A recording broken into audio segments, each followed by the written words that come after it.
प्राचीन काल में एक सेठ जी के 7 पुत्र थे। सातों की शादी हो चुकी थी। सबसे छोटे पुत्र की पत्नी श्रेष्ठ चरित्र और सुशील थी, परंतु उसके भाई नहीं थे। एक दिन बड़ी बहू ने घर लीपने के लिए पीली मिट्टी लाने के लिए कहा और सभी बहुओं को साथ चलने को कहा। सारी बहुएं खुरपी लेकर मिट्टी खोदने लगी। तभी वहां एक सर्प निकला, जिसे बड़ी बहू खुरपी से मारने लगी। यह देखकर छोटी बहू ने उसे रोका और कहा, मत मारो इसे, यह बेचारा निरपराध है। यह सुनकर बड़ी बहू ने उसे नहीं मारा। तब सांप एक और जा बैठा।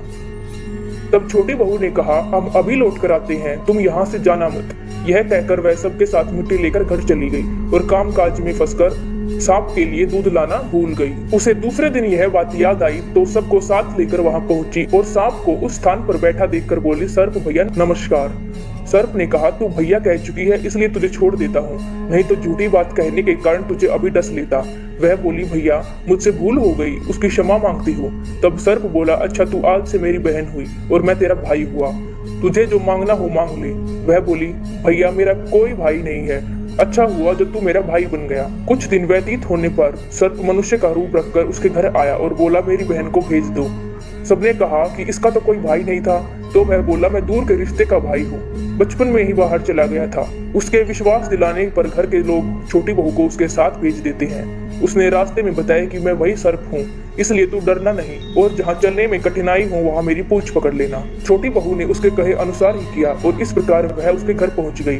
वहाँ के धन ऐश्वर्य को देखकर वह चकित हो गई। एक दिन सर्प की माता ने उससे कहा, मैं एक काम से बाहर जा रही हूँ, तू अपने भाई को ठंडा दूध पिला देना।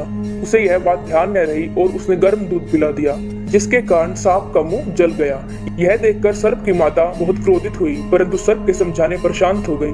तब सर्प ने कहा कि बहन आपको घर जाना चाहिए। तब सर्प और उसके पिता ने उसे बहुत सा सोना चांदी जवाहरात वस्त्र भूषण आदि देकर विदा किया। इतना ढेर सारा धन देखकर बड़ी बहू ने ईर्ष्या से कहा, भाई तो बड़ा धनवान है, तुझे तो उससे और भी धन लाना चाहिए। सर्प ने यह वचन सुना तो वह सब वस्तुएं सोने की लाकर दे गया। यह देखकर बड़ी बहू ने कहा, इन्हें झाड़ने की झाड़ू भी सोने की चाहिए। तब सर्प ने झाड़ू भी सोने की लाकर रख दी। सर्प ने छोटी बहू को हीरे मणियों का एक अद्भुत हार दिया।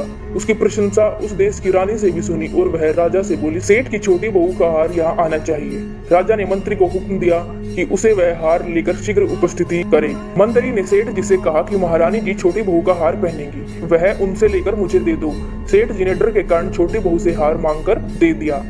छोटी बहू को यह बात बहुत बुरी लगी। उसने अपने सर्प भाई को याद किया और आने पर प्रार्थना की, भैया रानी ने मेरा हार छीन लिया है, तुम कुछ ऐसा करो कि जब वह हार पहने तो तब तक के लिए वो सर्प बन जाए, जब वह मुझे लौटा दे तो तब हीरे और मणियों का हो जाए। सर्प ने ठीक वैसा ही किया। जैसे ही रानी ने हार पहना वैसे ही वह सर्प बन गया। यह देखकर रानी चीख पड़ी और रोने लगी। यह देखकर राजा ने सेठ के पास खबर भेजी कि छोटी बहू को तुरंत भेजो। सेठ जी डर गए कि राजा ने जाने क्या करेगा। वे स्वयं छोटी बहू के साथ राजमहल में उपस्थित हो गई। राजा ने छोटी बहू से पूछा, तूने क्या जादू किया है, मैं तुझे दंड दूंगा। छोटी बहू बोली, हे राजन क्षमा कीजिए, यह हार ही ऐसा है कि मेरे गले में हीरो और मणियों का रहता है और दूसरे के गले में सर्प बन जाता है। यह सुनकर राजा ने उसे सर्प बना हार उसे देकर कहा, अभी पहनकर दिखाओ। छोटी बहू ने जैसे ही उसको पहना वैसे ही वह हीरे मोतियों का हार हो गया। यह देखकर राजा को उसकी बात का विश्वास हो गया और उसने प्रसन्न होकर उसे बहुत सी मुद्राएं और पुरस्कार दिया। छोटी बहू अपने हार और पुरस्कार के सहित अपने घर लौट आई। उसके धन को देखकर बड़ी बहू ने ईर्ष्या के कारण उसके पति को सिखाया कि छोटी बहू के पास कहीं से धन आया है। यह सुनकर उसके पति ने अपनी पत्नी को बुलाकर कहा, ठीक ठीक बता कि यह धन तुझे कौन देता है। तब वह सर्प को याद करने लगी। तब उसी समय सर्प ने प्रकट होकर कहा, यदि मेरी धर्म बहन के आचरण पर संदेह प्रकट करेगा तो मैं उसे खा लूंगा। यह सुनकर छोटी बहू का पति प्रसन्न हुआ और उसने सर्प देवता का बड़ा सत्कार किया। उसी दिन से नागपंचमी का त्योहार मनाया जाता है और स्त्रियां सर्प को भाई मानकर उनकी पूजा करती हैं।